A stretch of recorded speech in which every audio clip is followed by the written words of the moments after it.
Story 1. High turnover rate is the biggest warning sign for a toxic workplace. I always ask how long the interviewer and staff have been working there. Story 2. The whole interview went well until the end. I was qualified for the position and had exactly what they wanted. This was a company that was an affiliate of the company I already worked for, and the manager I was interviewing with asked if I could start the new job the next week if my current boss approved it. Then I made the mistake of asking how much the job paid. The interviewer was offended that I would ask before being offered the position. He said they were trying to give me a better position, so I should not need to ask about the salary. Besides, he had not cleared the position with his director yet. He was basically telling me to quit my current job and start there on Monday without knowing how much they would pay me. Also, it might not happen. Story 3. If they mention they are looking for people who are committed and not in it for the money, leave immediately. Story 4. The interview is not individual. Instead, all potential new hires are gathered into a room where a person in an off-the-rack, ill-fitting suit reviews charts and graphs. Everyone is then paired with a senior salesperson, even though the position was advertised as a marketing role. Story 5. The phrase, "if change makes you uncomfortable," this is not the company for you. Trust me, it is not the company for you. That is code for, at any given time, one of our middle managers will make an impulsive, rash decision that completely disrupts your day-to-day work life, and we need you to stay quiet and not complain about it. Story 6. One place could not tell me what my job title would be. They seemed offended that I would want a title, as in, "we all chip in here." I then looked at the cards they gave me and asked about the titles on them. There were many non-answers. Essentially, they needed someone to do various tasks but could not clearly articulate what those tasks might be. Story 7. If the employer refuses to give you an actual salary range, saying things like, "it is competitive," and "we are in line with the current market," does not help me calculate if I will earn enough to provide shelter or food. Please stop wasting my time and tell me what the position pays. Story 8. Any of the following. We are a family here. Lack of professionalism. We wear multiple hats. Understaffed or unclear responsibilities. We pay a lot of attention to details. Our leaders are hands-on and involved. Micromanagement. We are looking for a cross-functional talent. Hiring manager does not know what they want. We want someone who is extremely passionate and won't stop until the job is done. Long hours. Story 9. You were hired for sales and you need to buy your own demonstration materials. If that is the case, then it is not a real sales position, and you are not a real salesperson. Story 10. When there is a difference between the salary the recruiter quoted you and the salary the individual interviewer is offering, consider what working at that company would be like if it is so disorganized. Story 11. Requesting you to complete a trial project to assess your capabilities. Compensation is not being discussed. Avoid using phrases such as, "we are a family." Limit interviews to a maximum of 2. Story 12. Artificial intelligence interviews, group interviews, and requiring you to complete a project or a day's work are the 3 methods I have on my personal list from experience. Story 13. I once interviewed with a large manufacturer of insulated drink mugs and was asked, "Are you able to not take any insults and criticism from the owner personally? He occasionally involves himself with projects at the last minute and may end or discard work on a whim. You will need to be okay with that and not take it personally." So you mean being subject to regular verbal abuse is part of the job? I wouldn't call it abuse. Thanks for your time, but I'll pass. Story 14. I currently work as a director of a company where I am responsible for hiring and training. It is clear that different leaders have an almost directly correlated inverse relationship between competence and corporate language. The more incompetent a person is, the more likely they are to use vague and exaggerated corporate language. Incompetent leaders are often the ones who micromanage because they know they cannot fix the issue themselves, so they micromanage to ensure nothing goes wrong. When I am interviewed, I am often asked, "When you are onboarding someone new to your team, how do you teach them to do the core parts of the job?" This is a simple question, but incompetent managers will often describe over-engineered onboarding frameworks and streamlined processes through mentoring or other complex methods. A good manager is usually casual and human, saying something like, I assume people I hire are relatively self-sufficient, but if they have a question, we address it as the specific scenario arises. Story 15.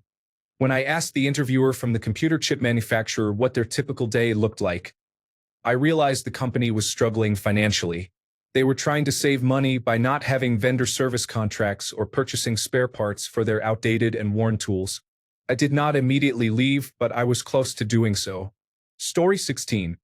A family-owned company means some employees are there because of their last name rather than skill or commitment. They also tend to be difficult to fire. I did that for 15 years with a startup. As soon as his sons came of age, I was dismissed after a few years of cleaning up their messes. Story 17. The last person could not be found after going on a month-long drug binge. It was an information technology job and total nonsense. I developed a drinking problem trying to cope with the insanity. Story 18. When the interviewer asked if I was willing to work during weekends, holidays, and render overtime if needed, I replied no because my mental health would suffer. Story 19. In an office environment, if the coffee is not free and I do not even drink coffee, it means one of the following. Management's discretionary spending budget is not large enough to cover coffee. In this situation, management is not truly managing. I do not want to work for someone who cannot manage effectively. They will not spend the money because they cannot measure the obvious increase in productivity. An environment where every dollar must be justified with hard facts is not one I want to work in. Sometimes money needs to be spent more freely. They will not spend the money because they find it offensive to invest in employee happiness. An employee-covered coffee system that operates on the honor system, where everyone pays $1 per cup for upkeep, but the company supplies the space and donates special coffee during holidays, is an example of corporate nonsense I do not want to be around. The machines are Keurig with several flavors, and the amaretto flavor is really good. The employee of the month gets to choose one of the flavors for the month. That is not something I find enjoyable. Story 20. Fast-paced work environment, also known as, we will run you ragged, and we do not hire enough people for the workload. Story 21. Interview process. This means they are a poor company that believes they are a leading technology company and will waste your time with more than 5 meaningless interviews conducted by people who are not qualified to interview, only to deny you the position because you are not the exceptional candidate they are seeking. Story 22. I was asked if I had a partner. When I asked why, it was explained that people with partners do not work as hard because they want to go home constantly and spend time with them. I found that surprising. Also, where I am from, it is illegal to ask that question. At another place, I asked about working from home. I was not fussed either way, but the woman got up from her chair and loudly told me that it was not an option.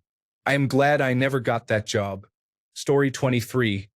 It is a small business, and the only person working there is the one interviewing you. This usually means you will be micromanaged extensively. Similarly, it is a large store or business where you are expected to sell products, but there are absolutely no customers during normal business hours. Story 24. The interviewer's final question was, "Are you ready to learn rapidly?" With a sly smirk, I called the recruiter the next day and said, "Thanks, but no thanks."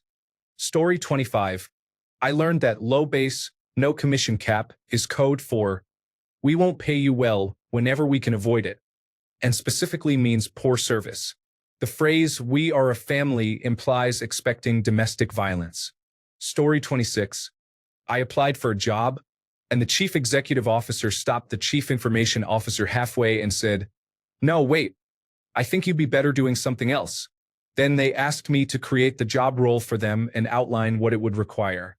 Then I was ghosted. The hiring manager was very polite and apologetic, though. This was also after another red flag, pushing my interview out for weeks because he didn't have time. Or with some payroll company, Paychecks, I think, they randomly told me the job was management, it was not listed as such and I had no experience, and that I would be reporting to the chief financial officer. Sure, but my skills didn't align. Or asking for free work without the user's knowledge. Create a marketing and sales strategy for these actual companies. Here are all their metrics. No non-disclosure agreement or anything. In summary, randomly asking you to create a new role you didn't apply for, randomly changing the scope and responsibilities of a role, violating client trust and asking for free work. Story 27. The supervisor told me his whole crew quit at the same time, and that is why he was hiring so many people. He was the reason. Story 28. When they brag about turnover. When they boast about paying your dues. When you have to get the job through a temporary agency. When they brag about how hard it is to work there. Story 29. I was on the final leg of the interview process. They seemed to want to hire me. I went over my credentials and other details. Then they said I would have to meet my wife and me over dinner at a small family place. I understood, but I was very uncomfortable with the idea. I like to keep a strong boundary between work life and home life. It felt like they wanted to see if I was the right type of person. Story 30. What about the interviewer being late? I have had 2 occasions. The first was nearly 15 minutes late without apologizing.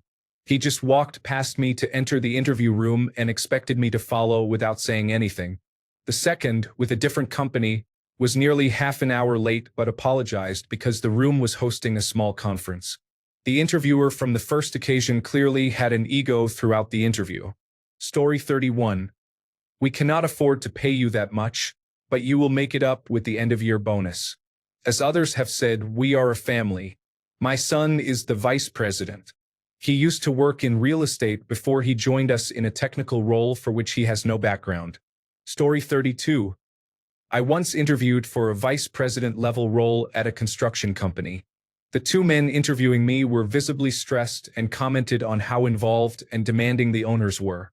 I called the recruiter and withdrew my name from consideration as soon as I was outside the building. Story 33. If there is a water vending machine in the room, you can buy a bottle of water from it if you want. Story 34.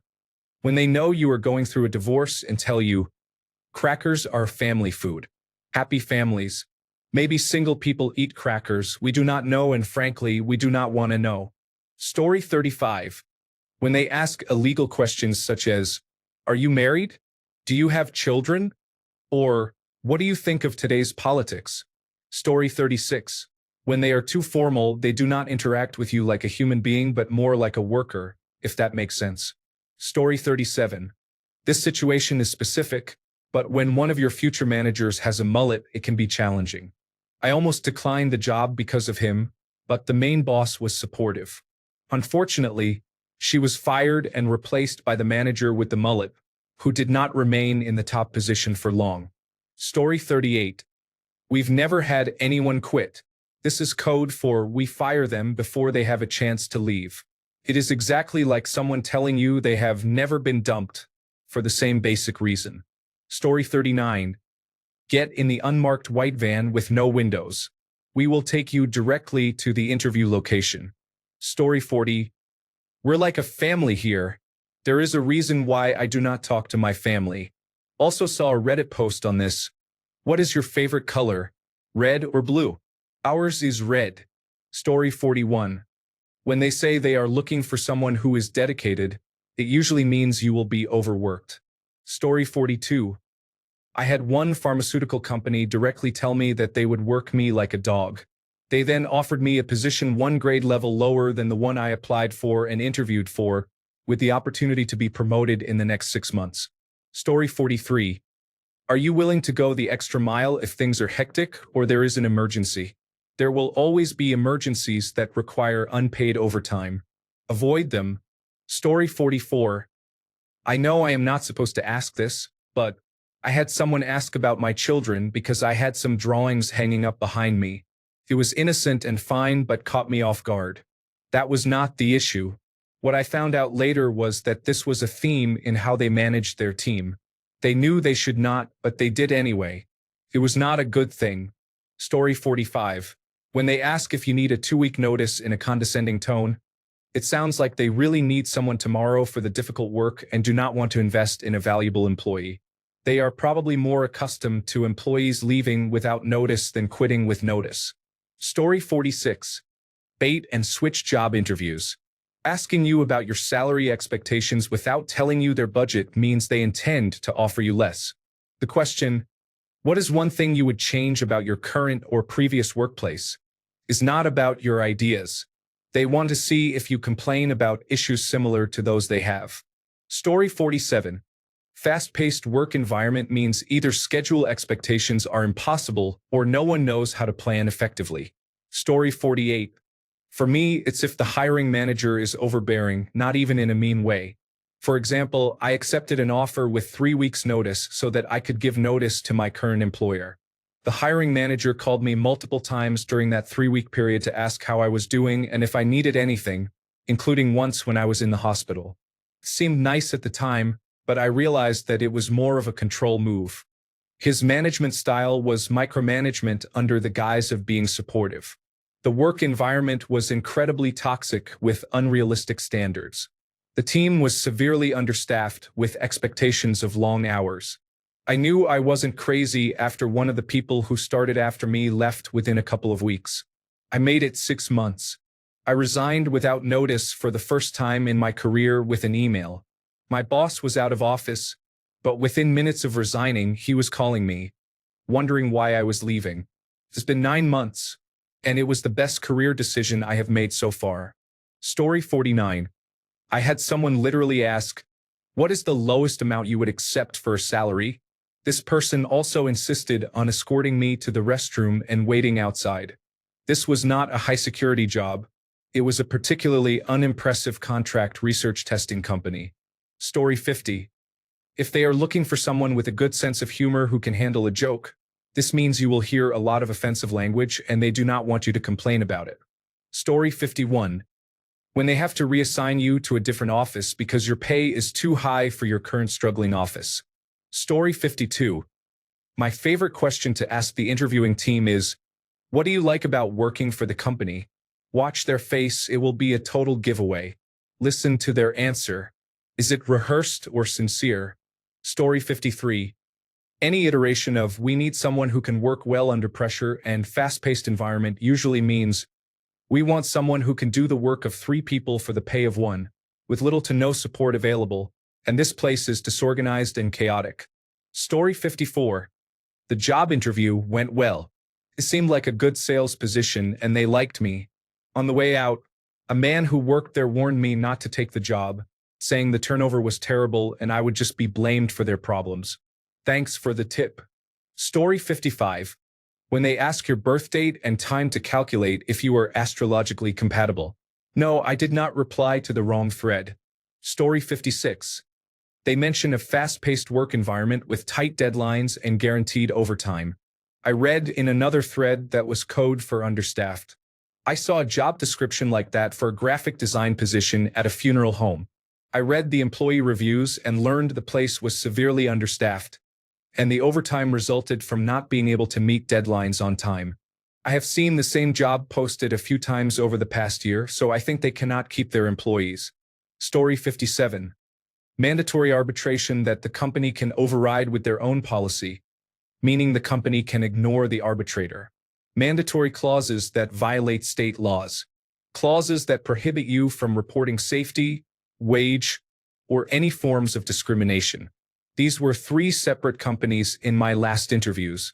Story 58. Scattered and too busy boss rushes through the interview because they have other priorities. They also appear very anxious. Story 59.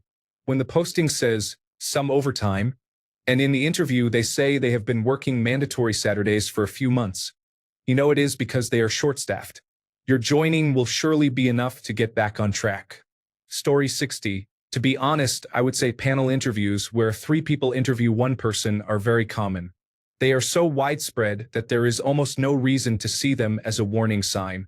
However, they are a terrible way to interview anyone for any role. At least 1 member of the panel is usually present for internal political reasons.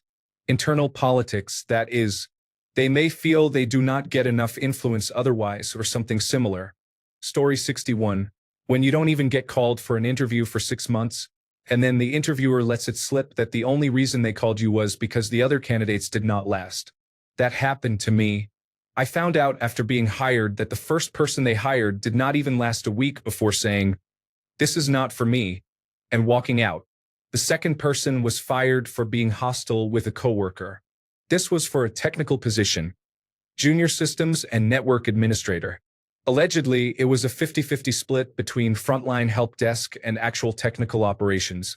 I was fired at 21 weeks for doing work on a server based on a ticket my immediate superior, who was a newer hire than I, had given me. Reading between the lines, I concluded that 1. The boss was not skilled at selecting the right person for the job and underestimated the level of proficiency new hires needed to already have. He was hiring very inexperienced people for a demanding role and expecting them to perform immediately without orientation or support.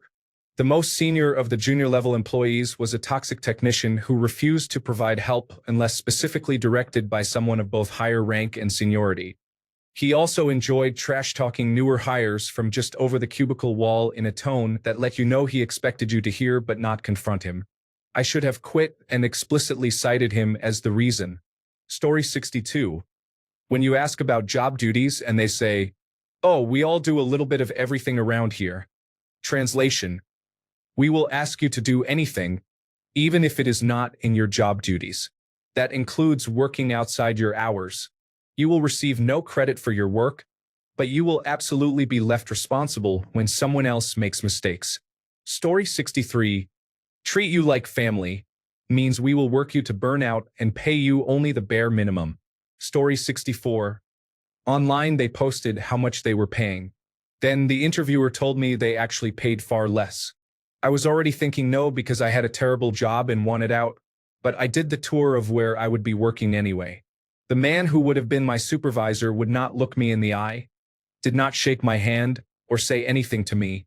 An older man came up to the supervisor and loudly asked, "Who is this?" The supervisor said, "I do not know. I guess the interviewer wants to hire him." I declined the job, and the company went out of business a couple of years later. Story 65. They gather a group of interviewees in a room and start a sales pitch. I wish I were less polite and had not wasted 45 minutes of my life only to learn that they wanted us to start a commission-only sales role. One of the men trying to convince us to join also mentioned that he never sees his son awake unless the sun stays up past his bedtime, which is just sad. Story 66. We noticed you asked for specific days off. We really need someone who is available at any time. This means you will be working every shift in a week with no consecutive days off. Story 67. They wheeled in a television and video cassette recorder combination like we had in elementary school to play an overview of the company. This was 2015. Story 68. I cannot remember the exact words, but I had an interview once where they really kept pushing me about how I handled difficult people. I was disappointed I did not get the job, but looking back, I think I dodged a bullet. Story 69. I once had a hiring manager tell me 3 or 4 times during the interview that all new hires are on a 90-day probation period during which they cannot call in. I thought it was odd that she kept saying it, but then I got the job and it was awful from the top down. Going in day after day was hell. I should have known that her repeating it meant they could not even keep people for 3 months. Story 70. We are a family is always a red flag. But actually having siblings, children, or spouses as direct reports is never going to go well for an outsider. Story 71. What about when the interviewer or employer forgot his interview? He scheduled an interview with me a month ago, and when I went to the workplace, I was told he had left home early. Don't worry, I am not working at the place anymore. Story 72. We are a family here. No, you are a company, and no matter how much you pay me, I have as much loyalty to you as you have to me, none. I have ditched members and parts of my family. I will happily do it to a company. Story 73. Work hard, play hard is code for workaholics by day and alcoholics by night. Or they are just constantly high whether on or off the clock. Story 74. On-the-job training always makes me laugh. It means they do not invest in proper training but will blame you if something goes wrong. Story 75. They add extra qualifications or requirements that were not in the job advertisement. No, I do not have a heavy truck license. Why would I need one for an administration job in a community center? They ran bus outings at times and wanted someone who could drive the bus. Story 76. Only Vin Diesel can say family and mean it. Any company saying it can and will mistreat their employees. Story 77. They rarely ask questions, seem very enthusiastic, and give you the offer immediately or the same day. It seems too good to be true. They have a significant internal problem and want to hire new employees quickly to address it. Story 78. I had a 2-year-old pick up a large toy, a plastic folding mountain that could hold toy cars, and throw it at my head while observing the classroom I was interviewing for. I dodged it because it was not my first experience. Then, when asking about benefits, the director responded in a somewhat surprised tone, as if she was not expecting the question. We are hoping to get those set up very soon. I did not accept their offer. Story 79. If you ask the candidate about their certifications and they say they cheated on the exam, do not hire them. I actually saw this once. Story 80. He hired me on the spot but wanted me to essentially commit job abandonment to start working for him immediately. It was for an insurance agency. Story 81. They do not specify the tasks you will perform if you are hired. They will say something along the lines of this and that. Story 82.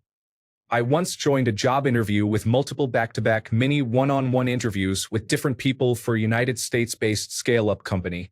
One person who would have actually reported to me if I took the job seemed extremely stressed and said I needed to tell the senior vice president that we could not do what they were asking. I realized quickly this was not going to be a great place to work. Story 83. During a COVID-19 lockdown, I was offered a job without even being interviewed. Then they told me it was in person 5 days a week, even though it was banned by the government in my province. Story 84. I interviewed for a position once, and they highlighted their fully stocked freezer of frozen dinners. They even had a nap room. My thought was that they never expected you to leave. Story 85. I received an email after a text conversation with someone about a job application. I have been applying to many positions. The email was very generic and began with "here at company name," which appeared as a direct placeholder that was not properly completed. I researched the company and found several scams associated with it. They are not accredited by the Better Business Bureau, and there are numerous complaints. I replied that I was no longer interested and explained why. They responded with texts asking me to call, but I blocked the number. If they are that desperate for workers and have so many red flags, they are not the right company for me. Story 86. When I was applying to my first job right after graduating from graduate school, I was very intentional about asking questions regarding how employers support new graduates. At one hospital where I applied, the manager responded by listing the names of the chain of command when I asked about support for new graduates. I was very thankful for the job offer, but I declined quickly. Honestly, I was just looking for something simple like "we listen." Story 87. I applied for a technology job at an aquatic Orlando theme park. The interviewer and another lead technician asked only standard human resources textbook questions, which I was prepared for. However, they never asked any technology-related questions. It felt like interviewing a car mechanic, and instead of asking, "If the car won't start, what do you do?" they asked me to name an animal I compare myself to or how I would handle an angry guest and the steps I would take to de-escalate the situation. It seemed as though they used the wrong set of interview questions and gave me those meant for a customer service or park employee position, not a technology repair job. They did not ask about my past experience at all. The interview was very sterile and odd. At a certain point, I just gave up and couldn't wait to leave the interview. Again, it was a very sterile and odd experience. Story 88. They tell you they are going to start training you in a related position because everyone who works in the job you applied for is also trained in the related position. They are trying to get people for that position instead of the one you applied for. This happened to me at a local gas station, liquor store, and pizza place. I applied to be a cashier for the liquor store. They said I needed to train in the kitchen first. I did, and when my training in the kitchen was up, I asked when I would be trained for the liquor store. They said they did not need anyone for that position because it was full. The sad part is it is not false advertising because they really do have people trained in all stations, but they are using the promise of an easier job to fill a position nobody would apply for if they advertised it alone. Story 89. I applied for a position as an office secretary in an asset management company. It turned out to be telemarketing with a commission-based salary. Not today, Satan. Story 90. If it is a retail store that is constantly changing its hours or is not open half the time when they say they are, that is a big red flag. I am looking at you, Walgreens. Story 91. Especially for small companies, check the employee parking lot. If there is only one nice car, that is the boss's. You will never make decent money there. Story 92. If any of the advertising talks about how much fun the place is to work at, do not apply. Story 93. Personal experience. When discussing how your experience from your previous job is relevant to the current position, one of the interviewers loses their temper. Story 94. When you do the first interview and they start talking about your onboarding and company culture without actually mentioning what you will be doing, while being almost impossibly vague or generic about everything else. Bonus points if they talk about how flexible all of the work is, without explaining what specifically the work involves. Shortly after that discussion, you receive an offer letter without having ever met the person you will be working under. Story 95. Applied for a receptionist job at an insurance agency. Scheduled a phone conversation before the in-person interview. During the call, I was informed that the job location is not in the greater city area but 30 minutes away. The position is actually for an insurance agent, not a receptionist, but they were not receiving many applications for that listing. Story 96. I had a job interview where I was asked to provide reasons why I left my previous employer. They kept implying that my previous employer was a bad company, which I found completely unprofessional. Needless to say, it would have been a toxic environment to work in if I had been hired, so I dodged a bullet. Story 97. We have a large Christmas party with many prizes and a great workplace community, also meaning we do not pay well and try to entice you to stay. Story 98. I walked into the interviewer's office, and the television in his office was on Fox News. Another time, I had a neighbor moving in, and there was a shared basement, so I helped. He said he was a disc jockey, but his assistant was shot and killed in a studio 2 weeks ago, so I said I knew audio equipment and was a quick learner and asked if he would hire me. That's how I got my first job at 15. Another time, I got a job offer, but it was contingent on starting in less than a week. I explained that I needed to give my current employer 2 weeks. They replied with no deal. They were offering to pay me double what my current job was, so I took it. I still feel bad for leaving that job. Within a month of the new job, I could tell the place was completely messed up, and it got worse until the moment I quit and walked out in the middle of the morning meeting. Right after the virus, I, like most of us, was applying to as many jobs as I could. I got a call to interview for a job I did not apply for. They saw my resume from a larger network I gave my information to. I went through 3 rounds of phone and video interviews but never saw the job title or description. On the last round of interviews, I got a tour of the venue. It seemed pretty cool, and I asked a question that proved I did not even know what job I was interviewing for. I had done tons of research on the company, the venue, the service, everything. I did not have the job information.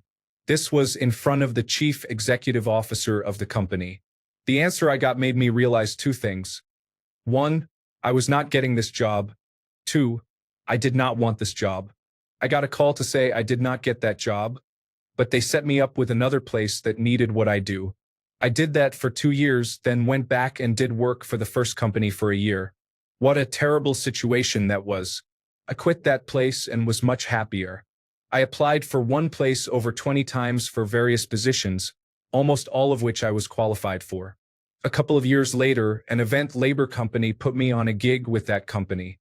They kept requesting me back and eventually offered me a full-time position.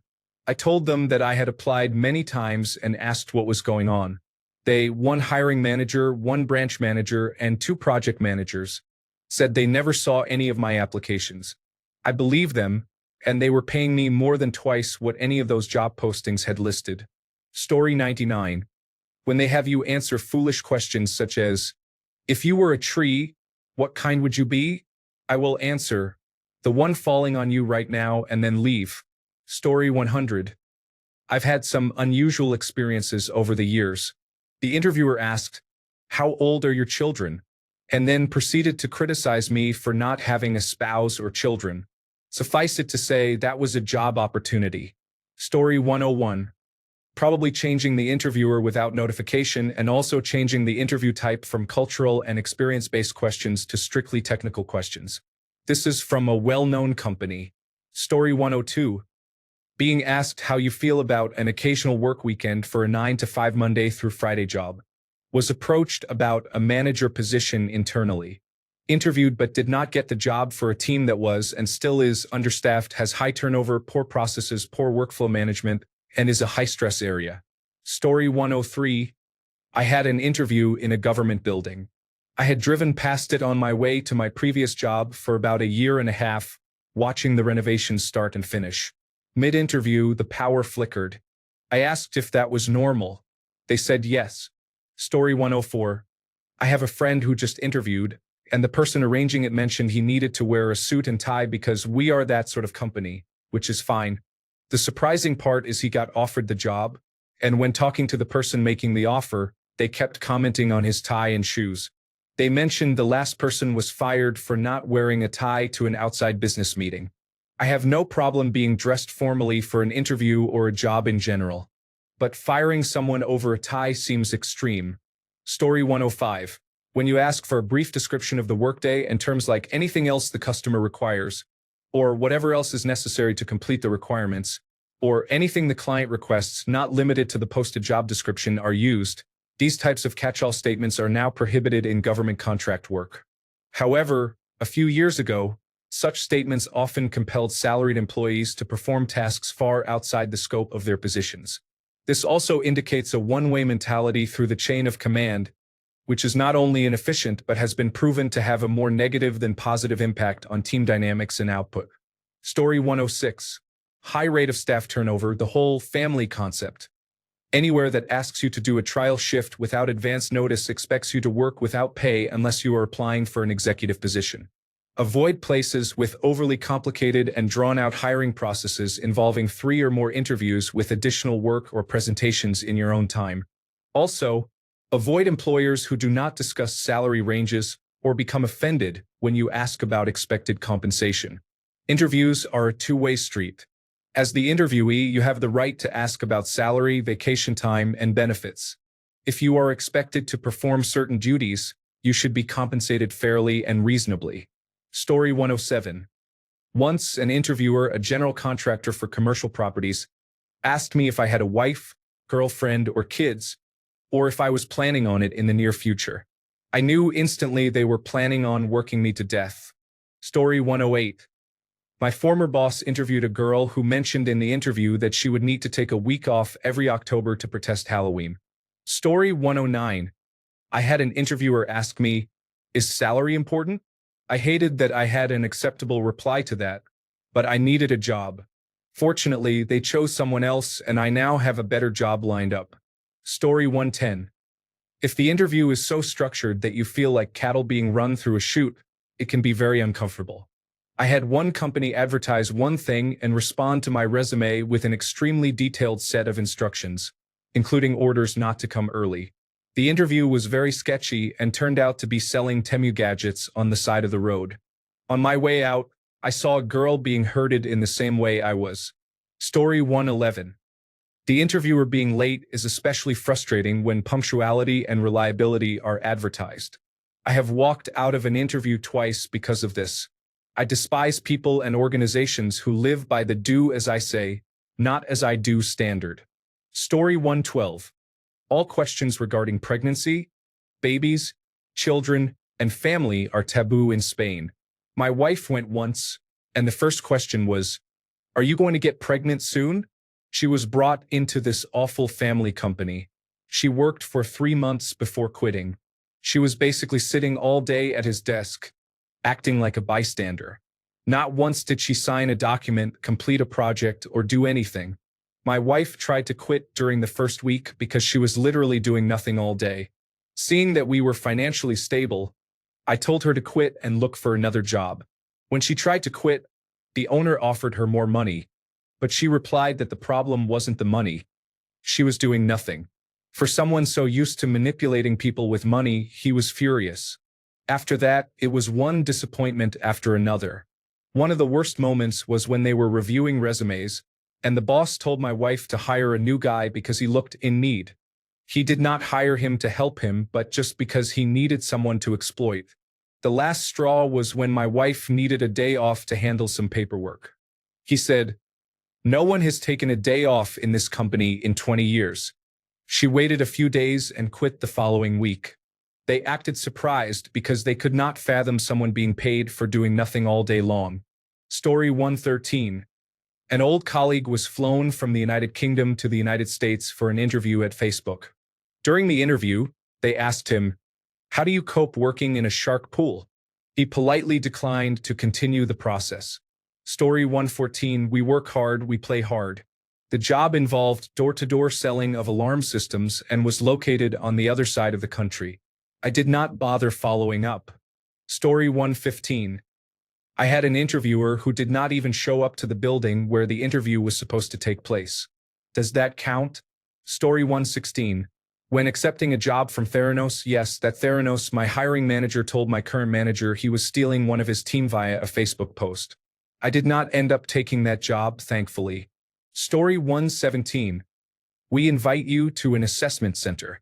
Thank you. I am no longer interested and will not attend. Story 118. They told me, if you are ill for more than 7 days, you will have to leave the staff accommodation and find somewhere else. Yeah, hell no. No surprise they missed, or rather ignored, the email clarifying this but responded to my email declining the interview pretty quickly, to the same inbox.